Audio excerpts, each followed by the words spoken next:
हिजाब ये हमारा ना girl can wear shirt and go to the college, why can't we wear a hijab and go to the college. और assembly में जाते हैं भगवा पहन के, हम तो नहीं बोल रहे कि वो भगवा पहन के क्यों आ रहे हैं। तो आपकी राइट बनती है कि हमें स्टॉप करना, ना कि हमें टॉर्चर करना।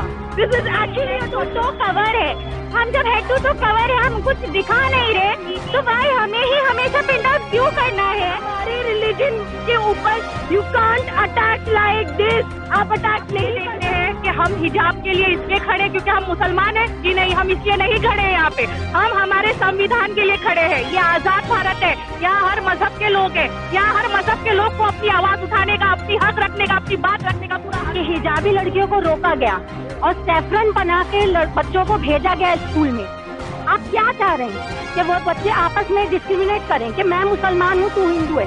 नहीं, वो सारे स्टूडेंट। हम एक आज़ाद देश में रहते हैं। हिंदुस्तान का संविधान हमें अपने धर्म का पालन करने की आज़ादी देता है। कर्नाटका की एक कॉलेज ने जब मुस्लिम गर्ल्स को नकाब पहनकर आने पर एग्जाम देने से रोका और नकाब पर पाबंदी लगाई, जिस पर भगवादारी ने मुस्लिम लड़कियों के नकाब पर पाबंदी लगाने की मांग करके माहौल को खराब किया। संविधान में धर्म की आज़ादी पर उंगली उठाए ऐसे लोगों पर सख्त से सख्त कार्रवाई होनी चाहिए जो देश में भेदभाव का माहौल बना रहे हैं। मुंबई वार्ड 211 समाजवादी पार्टी बाइकल्ला के जरिए ये सिग्नेचर प्रोटेस्ट अरेंज किया गया, जिसमें काफी महिलाओं ने हिस्सा लेके इस सिग्नेचर प्रोटेस्ट को कामयाब बनाया। आपका नाम क्या है? Aqsa Khan and I am student of Mumbai university. आप मुंबई यूनिवर्सिटी से स्टूडेंट्स है, तो ये जो हिजाब के ऊपर जो कानून पास किया गया है और हिजाब के ऊपर जो पाबंदी के लिए नारेबाजी की जा रही है, इसके बारे में क्या कहना? मुझे तो हंसी आ रही है बोलकर। पहली बात तो ये कोई कानून नहीं होता है, क्योंकि जब कॉन्स्टिट्यूशन और प्रियम्बल बन चुका है कि लिबरल कंट्री है, सो कॉल्ड लिबरल कंट्री है, जहाँ पे हर चीज, हर काइंड ऑफ थिंग फॉलो होगी बिना रोक टोक के। आर्टिकल 15 राइट, उसमें एक तो शायद हमारी गवर्नमेंट पढ़ी लिखी है ही नहीं, क्योंकि उनको आर्टिकल 15 के बारे में तो पता ही नहीं है। How dare they ban, how dare they ban hijab. ये हमारा राइट है, हम इसमें ही करेंगे। आप बच्चों को टॉर्चर कर रहे हो, अलग रूम में बिठा रहे हो, क्या साबित करना चाहते हो? Is this a liberal country? ये लिबरल कंट्री है जी। आर्टिकल 15 मुझे वाकई नहीं लगता है कि हमारी गवर्नमेंट एडुकेटेड है या पढ़ी लिखी है, जिन्होंने आर्टिकल 15 के बारे में पढ़ा ही नहीं है। मतलब what are you doing to the students? आप हमें फ्यूचर बोलते हो, आप हमें टॉर्चर करते हो, आप हमें टॉर्चर पे टॉर्चर करते हो, उसके बाद अलग क्लासरूम में बिठा देते हो। हम कौन है आपके लिए? अगर ये रिलीजन वाइज चल रहा है तो आप रिलीजन वाइज, फिर आप इक्वालिटी, लीडरशिप, लिबर्टी, इस सब के ऊपर आप मत कीजिए ना। मैडम, ये जो सारे जो वाकयात हो रहे हैं, ये एक्शन 370, ट्रिपल तलाक और अब ये जो हिजाब के ऊपर आया, ये 2014 के बाद से ही ये सारे सब सवालात खड़े हुए हैं, तो इसमें क्या लगता है किस तरह की पॉलिटिक्स हो रही है स्टूडेंट्स के साथ? देखिए, साफ सी बात है, it started from a very small thing और अब बहुत बड़ी चीजों पे आ रहा है slowly slowly. We never said कि लाइक लेस्बियन मैरिज और 377 मत करो, बट आप हमारे रिलीजन के ऊपर you can't attack like this. आप अटैक नहीं कर सकते हो, because this country is made equally, it is divided into many religion, many culture. तो आप किसी कल्चर को रॉन्ग नहीं बोल सकते हो, आप किसी कल्चर या रिलीजन को गिरा नहीं सकते हो। You can, the government should stop this or else we will protest and we will show what we are. We are the citizen and we have elected you as this. तो आपकी right बनती है कि हमें stop करना, ना कि हमें टॉर्चर करना। This is actually a torture. आप थोड़ा 1 मिनट आपसे भी पूछ लेंगे। आर्टिकल 25 में जैसा कहा गया है, आप क्या खाते हो, क्या पहनते हो, अपने धर्म का प्रचार कैसा करते हो, इस पे कोई रोक नहीं है, तो इसके बारे में आप क्या कहें? बिल्कुल रोक नहीं है। आप अगर एक रिलीजन को बार बार प्रिंट आउट करोगे तो इट इज नॉट राइट। हमने कभी ये नहीं बोला that the girl should not wear a shorts and go out. रात के कितने भी बजे गर्ल्स कितने भी शॉर्ट कपड़े पहनते, कभी हमारे रिलीजन के किसी ने भी ये नहीं किया कि ये क्यों हो रहा है, व्हाई दिस इज हैपनिंग। तो हम तो पूरी हेड टू टो कवर है। हम जब हेड टू टो कवर है, हम कुछ दिखा नहीं रहे, तो भाई हमें ही हमेशा प्रिंट आउट क्यों करना है? अभी जिस तरह से धर्म के हिसाब से बहुत से धर्म में कहीं किसी में दुपट्टा है, किसी में मास्क है, किसी में, हर धर्म में अपना अपना एक तरीका है पर्दे का। तो किसी और धर्म को टारगेट नहीं किया जा रहा है, सिर्फ एक विशेष धर्म को टारगेट किया जा रहा है, तो इसको किस तरीके से देखेंगे? It is a very bad politics, sorry to say. और पहले आप बड़े लोगों पे ये सब करते थे, अब आप लोग स्टूडेंट्स पे आ चुके हो। We are the future of our country. अगर आप ये बोल रहे हो फ्यूचर ऑफ कंट्री, हमें बच्चों को आप हम लोग को टॉर्चर करोगे तो आप लोग को डॉक्टर्स, इंजीनियर्स ये सब कहाँ से मिलेंगे? क्योंकि सरकार जिस तरह से सरकार की पॉलिटिक्स चल रही है, सरकार डेवलपमेंट, विकास और जो भी है ब्लैक मनी वगैरह वगैरह जो भी है, इसमें तो सक्सेस नहीं हो पाई। तो कहीं ना कहीं ऐसा लगता है कि जनता का माइंड इलेक्शन को देख के भटकाने के लिए इसमें कोई पॉलिटिकल हाथ हो। बिल्कुल, इलेक्शन आते ही हो जाता है। लास्ट ईयर ये आया कि एनआरसी ये सब निकलेगा। अब आप लोग आ रहे हो हम स्टूडेंट्स पे। हम लोग पढ़ते हैं, हमें राइट दिया है हमारी कॉन्स्टिट्यूशन ने कि हम जैसे चाहे पढ़ सकते। When a girl can wear shirts and go to the college, why can't we wear a hijab and go to the college और स्कूल? हम लोग को राइट मिलता है। आप लोग को दूसरी क्लास में बिठा के आप क्या प्रूव करना चाह रहे हो दैट हम लोग टच नहीं का? हम लोग क्या है? आप लोग बच्चों को मेंटल टॉर्चर कर रहे हो और ये उनके स्टडीज पे, उनके हेल्थ पे होगा। और and it is because of the government and the people who are behind this. Madam, मैं एक चीज आपका नाम पूछना भूल गया, और आप कौन से स्टूडेंट से क्या है? मैं आयशा खान हूँ। I am in 12th right now from Allana university. मैं अपने 12th स्टैंडर्ड के एग्जाम की प्रिपरेशन कर रही हूँ, बट फिर भी for a right I will stand. और इसके लिए अगर मेरे रिजल्ट पे भी पड़ता है तो आई डोंट केयर। तो ये जिस तरह से आप प्रोटेस्ट कर रहे हो, आप यहाँ पे आके आवाज उठा रहे हो, आपको क्या लगता है सरकार इस बात पे ध्यान देगी? बिल्कुल देगी, और नहीं देगी तो हम और करेंगे क्योंकि हमारा राइट बनता है।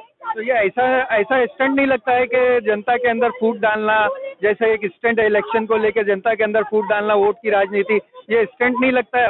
बिल्कुल, और मैं ये बिल्कुल नहीं कहूँगी दैट ये हिंदुइज्म कर रहे, हिंदू लोग कर रहे, बिल्कुल नहीं कर रहे। क्योंकि हर रिलीजन में राम जी ने ना सीता जी की इज्जत बचाने के लिए रावण से लड़े थे, तो ये हिंदू लोग तो बिल्कुल नहीं करेंगे। कोई भी रिलीजन ये नहीं सिखाता कि दूसरे रिलीजन को पेंट आउट करे, तो ये कोई भी रिलीजन नहीं करे। इसके पीछे जो भी लोग हैं उनको बिल्कुल भी सजा मिलनी चाहिए। ये जो कर्नाटक में हिजाब के खिलाफ में जो प्रोटेस्ट चल रहा है, इसके बारे में क्या कहना चाहिए? देखिए, हम खुद इस चीज की मुखालिफत करने के लिए ही आज यहाँ पे जमा हुए हैं कि कॉन्स्टिट्यूशन, हमारा भारत का संविधान हमें ये पूरा हक देता है कि हम अपनी मर्जी से पर्दा कर सकते हैं। और ऐसा नहीं है कि सिर्फ हम मुस्लिम ही पर्दा करते हैं। अगर आप नर्स को देख लीजिए, आज की तारीख में जो सिख लोग हैं वो पगड़ी पहन के एयरफोर्स का पायलट, मतलब एयरफोर्स प्लेन चलाते हैं। वहाँ पे उनको सरकार ने ये छूट दी है कि वो हेलमेट नहीं पहनेंगे, इस ओके। तो क्यों उनके साथ में ऐसा होता है? अगर आप आज हमारा हिजाब उतारने बोल रहे हैं तो आप उनको भी बोलिए, लेकिन ऐसा नहीं है। ये आजाद भारत है, ये रिपब्लिक भारत है। यहाँ हर एक को पूरा हक दिया गया है। ये हमारा हक है जिसके लिए हम आज यहाँ पे खड़े हैं। आज हमारे प्रधानमंत्री मोदी ये नारा लगाते हैं कि बेटी बचाओ बेटी पढ़ाओ, और आप बेटियों को रोक रहे हो, तो इसका मतलब तो उसके लिए तो अमित शाह ने कह दिए जुमले हैं ये सारे लफ्ज। नहीं, बेशक ये जुमले हैं, लेकिन हम आज की जो जनरेशन है ना, ये एक अलग दिमाग रखती है, या ये एक अलग सोच रखती है। आज के ये बच्चियां जो आज यहाँ पे मौजूद है, ये क्यों मौजूद है? क्योंकि हमें आने वाला मुस्तकबिल बदलना है। हम कुछ देख रहे हैं कि हमारा 16% मुस्लिम इंडिया में होने के बावजूद आज हमें इतनी तकलीफ उठानी पड़ रही है। क्यों कोई और मजहब के लोग रोड पे नहीं खड़े? क्यों हम ही खड़े हैं? क्यों हम ही सेक्रीफाइस कर रहे हैं हर चीज के लिए? ये एक तरह से टारगेट किया जा रहा है, लेकिन मुझे अभी ये बताना है कि राजस्थान में जैसा चुनरी नीचे तक ली जाती है, गुजरात में जो जैन लोग हैं वो मास्क भी लगाते हैं और दुपट्टा। वही बात तो मैंने आपको बताई ना। हर एक की तहजीब का हिस्सा है, सर ढांकना कोई वो कयामत नहीं है, लेकिन मुस्लिम अकलियत को क्यों निशाना बनाया जा रहा है? हम इसकी पुरजोर मजम्मत करते हैं क्योंकि हमारा हक है हिजाब जो अगर आप ये देखते हैं कि हम हिजाब के लिए इसलिए खड़े क्योंकि हम मुसलमान हैं, जी नहीं, हम इसलिए नहीं खड़े हैं। यहाँ पे हम हमारे संविधान के लिए खड़े हैं। ये आजाद भारत है, यहाँ हर मजहब के लोग हैं, यहाँ हर मजहब के लोग को अपनी आवाज उठाने का, अपनी हक रखने का, अपनी बात रखने का पूरा हक दिया है, ये संविधान ने दिया है। आर्टिकल 15 में और आर्टिकल 25 में, आर्टिकल 15 में किसी धर्म किसी जात पात भेदभाव नहीं करने का हक देता है आर्टिकल 15, और आर्टिकल 25 में आप क्या पहनते हो, क्या खाते हो, क्या कैसे रहते हो, इसका हक नहीं है। तो क्या आप लोग अपने प्रोटेस्ट में इस चीज को, संविधान की इस चीज को जाहिर करेंगे? नहीं, मैं तो देखिए एक बात, मैं ना आर्टिकल, आप जो आर्टिकल बता रहे हैं वो तो अपनी जगह लिखे हुए हैं, वो मेरे बोलने से आपके बोलने, संविधान ने हक दिया है हर किसी। मैं वही बता रही हूँ, लेकिन यहाँ पे जो एक नारा लगाते हैं हम, तो वो सिर्फ ऐसा हो गया है कि हर चीज सिर्फ कागज पे लिख गई है। मजहब नहीं सिखा था, आपस में बैर रखना, हिंदी है, हम वतन है, इसका मतलब क्या है? ये आपको क्या लगता है, किसी तरह का शतरंज का खेल खेला जा रहा है मुसलमानों के साथ? सबसे बड़ी बात है कि हिजाबी लड़कियों को रोका गया और सैफरन बना के बच्चों को भेजा गया स्कूल में। आप क्या चाह रहे हैं कि वो बच्चे आपस में डिस्क्रिमिनेट करें कि मैं मुसलमान हूँ, तू हिंदू है? नहीं, वो सारे स्टूडेंट हैं, सारे दोस्त हैं एक दूसरे को। आप अपने बच्चों को, हिंदुस्तान के बच्चों को आपस में लड़ाना चाह रहे हो। आप हमारी जनरेशन को बर्बाद कर रहे हो, उनके दिलों में डाल रहे हो, नफरत पैदा कर रहे हो। हम इस नफरत के खिलाफ हैं। यहाँ पर मुस्तकबिल को डुबोने की पूरी कोशिश की जा रही है और सलाम है उन बहनों पर जो ना तो अपनी तालीम से पीछे हट रही है, ना अपने हक हिजाब से पीछे हट रही है। और हम उनकी हुकूमत कर्नाटक से पुरजोर मुतालबा करते हैं कि इसकी संगीनी का जल्द से जल्द मसले का हल निकाला जाए। संविधान ने किसी सरकार को राइट नहीं दिया है किसी के धर्म के ऊपर कोई एक्शन लेने का, पहनने ओढ़ने के पर, लेकिन इसमें पॉलिटिक्स कितना इन्वॉल्व है? किसी विशेष धर्म को खाली टारगेट किया जा रहा है। बिल्कुल, ये अकलियत को निशाना बनाया जा रहा है, या हमको निशाना बनाया जा रहा है। आज मैंने अभी जैसे आपसे कहा, उन पंजाबियों को क्यों नहीं कहा जाता है अपनी पगड़ी उतारे? अरे हमारे असेंबली में जाते हैं भगवा पहन के, हम तो नहीं बोल रहे कि वो भगवा पहन के क्यों आ रहे हैं, कोई नहीं बोलता। चलो वो पहन रहे हैं, वो साध्वी हैं या जो भी हैं, चलो एक ओके चलता है, तो हमारे ऊपर ही पाबंदी क्यों? और सबसे बड़ी बात, जो बच्चों के जहन गंदे करे जा रहे, देख लीजिए आप, वो जो सारे सैफरन स्कार्फ बच्चों को बांधे गए हैं, गले में हैंड स्कार्फ डाला बच्चों ने, सब नए हैं, ब्रांडेड, न्यू, एक जैसे। सिंपल से पता चलता है कि वो बांटा गया है, बच्चों के बीच में वो डिस्ट्रीब्यूट किया है, बच्चों ने अपने घर से नहीं लाया है। यानी ये सियासत बच्चों को गंदा कर रही है, बच्चों के जहन में जहरीला बीज बो रही है कि वो आपस में एक दूसरे को हिंदी ना समझे, मुसलमान और हिंदू ये सब समझे। तो हम इसके खिलाफ हैं, सिर्फ एक हिजाब मसला नहीं है। देखिए, अगर इनका बोलने का जो मकसद था कि बच्चियां जो बुरखे पहन के आ रही थी वो पहले दिन तो नहीं पहनी थी, अगर आज नया साल चालू होता है, जून, जुलाई, अगस्त, सितंबर, कोई भी महीना पकड़िए, अगर आपके गवर्नमेंट ने वो रूल पास किया था तो उनको चाहिए था कि वो स्टार्टिंग से अलाउ करते ना। आज 2 महीना एग्जाम को रह गया, 2 महीना पहले वो इस तरीके से बोल रहे हैं। गवर्नमेंट ऐसा कोई रूल्स पास ही नहीं कर सकती है, गवर्नमेंट को राइट ही। एक्चुअली 25 से 30 साल से उन स्कूलों में वो इंस्टीट्यूट कोई नए नहीं है, 25 से 30 साल से बच्चे इसी तरह वहाँ पर नकाब हिजाब लगा कर आ रहे हैं, तब से अब तक कोई इशू नहीं उठा, तो आखिर अब क्यों? यही बात मैं कहना चाह रही हूँ कि मेन बच्चों को ही, लड़कियों को या लड़कों को टारगेट बनाया जा रहा है। जैसे कि अभी नकाब का मसला है, 25 साल पहले हम लोगों ने भी पढ़ाई किया, ऐसे पूरे नकाब में पढ़ाई किया, तब किसी ने रोका नहीं, हम लोग ने हर कॉलेजेस में जाके एग्जाम दिया, किसी ने नहीं रोका। आज ये क्यों हो रहा है? हमको तो ऐसा लग रहा है कि खाली बच्चों की पढ़ाई रोकी जा रही है। अब लड़कियों का हिजाब का मसला आ गया और लड़कों का ये सैफरन कलर पहना के खड़ा कर दिया गया, तो ये खाली है ना दिखाया जा रहा है, और बच्चों के जहन में सिर्फ है ना ये बगावत की जा रही है कि बच्चे पढ़ाई लिखाई ना करें बल्कि इस सब चीज़ों में लगे रहें और अपनी मुस्तकबिल को बर्बाद कर रहे हैं। ये मेन टारगेट मुझे इस तरीके से लग रहा है कि बच्चों की फ्यूचर बर्बाद हो रहा है, बच्चे पढ़ाई ही नहीं कर पाएंगे। अब बच्चों का एग्जाम है, उनको रोका जा रहा है, ये तो समझ में बात आ ही नहीं रही है। और लड़कियां पर्दा तो हर मुसलमान औरतें फर्ज है, यहाँ तक हर धर्म में, जैसे आपने कहा ना राजस्थान में घूंघट निकाल के औरतें, वहाँ का पर्दा देखिए कि वहाँ की बूढ़ी से बूढ़ी औरतें और बड़ी से बड़ी औरतें तब घूंघट निकाल के सारा काम करती हैं, उनका भी पर्दा है, तो भी पर्दा करती हैं, क्योंकि अल्लाह ने औरत को बनाया ही है पर्दे के लिए। आपकी कोई कीमती चीज अगर है तो आप उसको कहाँ रखेंगे? आप अपने कैबिनेट में रखेंगे, कहीं कबट में रखेंगे, साफ उसको सेफ रखेंगे। तो अल्लाह ने इसे बनाया औरतों को, और हर धर्म में है, ये खाली मुसलमान में नहीं है, हर धर्म में हर जगह पे पर्दा है।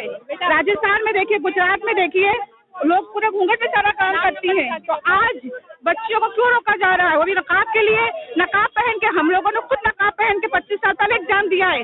ये सरकार की किस किस्म की पॉलिसी है, इसको आप कैसे अपील करोगे अपने अल्फाज? हमारा कहने हमको तो यही समझ में आ रहा है कि बच्चों को टारगेट करके कि बच्चे घर से निकले ना, पढ़ाई लिखाई ना करें, आगे चल के हिंदुस्तान को होगा क्या? बैकअप पूरा होगा तब तो पीछे चले जाएंगे। जब बच्चे पढ़े लिखेंगे नहीं तो समझेंगे क्या? अपने आगे कैसे आगे बढ़ेंगे, अपने फ्यूचर कैसे संभालेंगे? नहीं, अगर आपको लग रहा है कि ये मुसलमान की आबादी कम है, 19%, 20% जो भी है, हम इन्हें बैक फुट पे ले जाने के लिए इन पर इस तरह की पाबंदियां ऐड कर दें कि वो पढ़ाई ना करें, और आप जो जहनों में बीज बो रहे हो, तो सिर्फ एक बात कहूँ, लगेगी आग तो सभी जद में आएंगे। यहाँ मेरा मकान सिर्फ थोड़ी है, सीधी सी बात है ना। आज आपके बच्चे भी इस भगवाकरण के रंग में जो उनके जहनों में बीज बो गए, ये बुली ऐप बनाया गया, सल्ली डील की गई, बच्चे किसके जो काबिल बन सकते थे, इंजीनियर बन सकते थे, कितने उसमें बच्चे पढ़ाई कर रहे थे, वो सारे आज जेल में हैं। ये क्या चाह रहे हैं कि ये मुसलमानों से बदला निकालने के लिए, वो है ना, बेटा भरे मर जाए मगर बहू बेवा होनी चाहिए। ये सीधी सी बात है, आरएसएस बीजेपी जो सत्ता में है ये कुछ डेवलपमेंट वगैरह कुछ तो ला नहीं पा रहे हैं, इसीलिए इलेक्शन आ रहे हैं तो इलेक्शन को देखते हुए ये सब कर रहे हैं। तो आप इलेक्शन को देख के जिस तरह से ये षड्यंत्र रचा जा रहा है, इसको किस तरह से जवाब देना चाहेंगे अपने? ये वहाँ की आवाम ही बेहतर जवाब दे सकती है। ऐसी हुकूमत जो सिर्फ बर्बादी के रास्ते पर लेकर जाए, ना नौकरी दे रही है, ना बच्चों को पढ़ाई करने दे रही है, ऐसी हुकूमत को लात मारना ही बेहतर है। अगर वहाँ के आवाम में थोड़ी भी अकल होगी, थोड़े भी पढ़े लिखे होंगे ना, तो वो इसके खिलाफ खड़े होंगे। फ्रेंड्स, ये था आज का सिग्नेचर प्रोग्राम जो कि पुलिस यहाँ पे बंद करा रही है। देखिए, आप देख सकते हैं यहाँ पे पुलिस सबको हटा भी रही है, और यहाँ पे जो क्राउड हो गया था, जो औरतें आके बढ़ चढ़कर हिस्सा ले रही थी इस प्रोग्राम में, उसको पुलिस ने बंद करवाने की कोशिश कर रही है, और जो कोविड-19 का जो प्रोटोकॉल है उसको बता के बंद कराने की कोशिश करे।